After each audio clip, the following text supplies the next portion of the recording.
जगन्नाथ।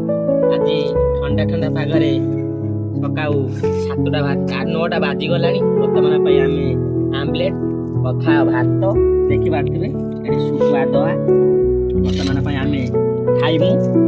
जो मैंने ठंडा ठंडा पागरे मजा ना चाहते आसतु खाई जातु।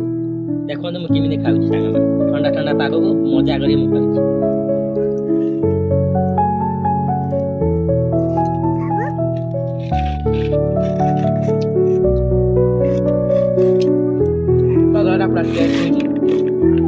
पखा भात को शुखुआ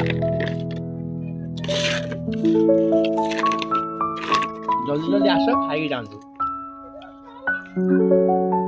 पखा भात पूरा मस्त जबरदस्त